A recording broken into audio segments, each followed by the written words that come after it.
and bring in a photo. Maybe the raw sushi, that kind of helps tell the story of the authentically prepared. So see if I can't kind of lead with a photo as well. In this case, I wonder if I can use a blending mode so that the photo doesn't take away from the logo, because we want the logo to be the focal point. We just want this to be kind of a background kind of image. I'm just going to add a layering mask and just do a manual feather with the brush tool. Got to brush on with black to slowly get it, make it 100%, slowly kind of feather it. Reduce the opacity, feather it out, make it look more natural.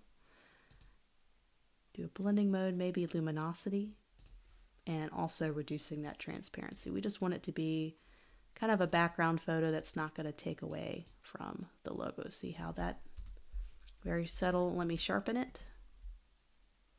Nice crisp image. So there we go. We kind of setting the mood and tone with the logo, putting the gold on there, putting the matching, kind of introducing our colors, and then having some kind of photo to also help introduce everything. So now next, what do? We still got these chopsticks we can somehow integrate into our story. We have a couple of projects. So what I'm going to do is I'm going to bring all my projects in and figure out the best way to arrange this in the best order to present it in. But what I want to do first, before I get too heavy into projects, let me go ahead and slide these down, is I want to have some kind of concept introduction, just like we did where we broke down the logo, but in this case, we can maybe talk about our sketching process, kind of the process photo, if you will. So let me go back to my sketches, see if I can't bring some of those in and introduce it in a really interesting storytelling way.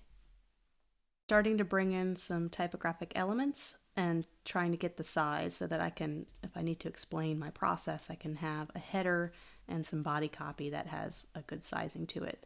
So how can I describe my concept brainstorming process here? I have a couple of things we did. We did this map, which might be interesting. It might be a little bit too detailed to show for portfolio presentation. It's definitely part of the process. So it could be that it's hard to tell the story with just one photo. So it could be that we have to show lot of our brainstorming process with visuals. So it could be more than just that, because we have some sketches. So we can bring in some sketches, research. Here's a really good sketch page. And it could be that we integrate this, and maybe we put kind of some final logo icons up here too. Here's some of the vector icons we came up with. We wanted to show maybe a couple of them that we were almost about to select to kind of show some of the other concepts that we're developing. And this is mostly to show potential clients that we didn't just come up with one final concept, but we came up with several other ones that were also good. So you just kind of want to show off, and you could pick out whatever one, not even the ones you sent to the client, the ones that you feel like could really show off your design skill set. This is your portfolio. You craft it how you want to craft it. So I was able to write a brief paragraph. I could probably even cut this by a sentence or two to keep it even more brief, but I wanted to go and write another custom paragraph for the portfolio to talk about more about what was my thought process about other concepts I came up with, as opposed to the client presentation where I just talked about the final one. So in this case, I said after working through several keywords and word mapping sessions, I wanted to bring up the fact that that is part of my process that focused on words like fresh, authentic, and experience. We landed on the idea of the sushi knife as an important part of the preparation. So I wanted to talk about why I came up with the alternative logos. After visiting over 10 sushi restaurants to take in the experience ourselves, the first thing we were given were chopsticks. We wanted to explore the idea of chopsticks in the logo as one of the first interactions one has with eating sushi. So it talks about, okay, this is why we came up with these other ideas, and the one we ended up coming up with, you kind of know why we picked that one.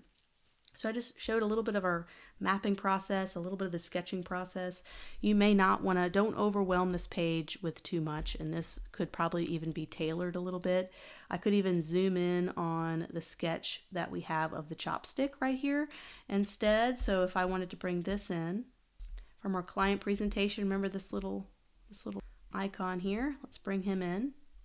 That's what that would look like with just the simple one there. So it's however you want to do your presentation. If you want to show them all, show just a handful, you can just kind of copy and paste which ones you think are worth showing, or if you want to show that whole sketching process. So we want to tell people that we have a process, that we work through that mapping process. I think we did that here. We kind of did an introduction. We're showing them that there is a process. And now we want to show off, okay, so a little bit of our color palette, our typographic system, but instead of showing it how we did before, where here's just a bunch of type, let's show them some great examples along with it. So we're going to do that with this one. This is just the chopstick mock-up we worked on earlier, and the menu that we might want to show off all of these together. Because right now we're showing off our typography. We can also integrate a different color. So since the menu is so dark, what if we went back to our color palette and picked out a lighter color? So maybe the salmon lighter color, and put that as our background.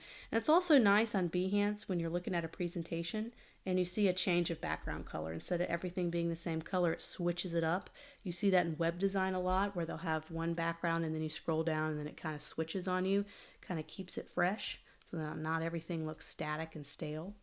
So right there, it kind of brightens it up. We can integrate these somewhere. We don't have to use these chopsticks anywhere, but so what we could do is also show the digital menu, just like we did earlier in the client presentation. So we're going to start borrowing some of these items. So let's borrow this item. Just trying to tell the story. And we can copy and paste this text down here, keep it consistent, keep it the same size, and we're just going to need to switch out the colors. I brought in the same text that we used for the client presentation because I thought it worked really well here too, very simple and short.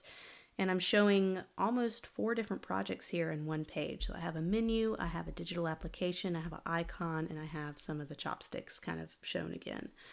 And I thought this was a great way to kind of say, here we are, this is what it looks like. And now that we've kind of shown the process and we've shown a couple of our real world projects, we could start to talk a little bit more in detail about color and typography here. So I thought we could talk about the color in the next page. So color is going to be probably one of the easier ones to talk about, because I feel like with our client presentation, it's really great the way it is. We already had some kind of storytelling elements with all that put together. So it could just be a very simple drag and drop. That'll be a very simple way to tell color. You can see on Behance how there's lots of different ways to show and present color. And you can see how it is a little bit of a different orientation, a little bit of a different, more wide size. So that's going to be easy because I can just break these up into different elements so I can make sure it fits. So I'm just going to bring in, I can even rearrange this a little bit too. Bring this in as a separate element, maybe in the middle. I like this as a storytelling element. This could even go behind it. Doesn't have to be exactly how you did already.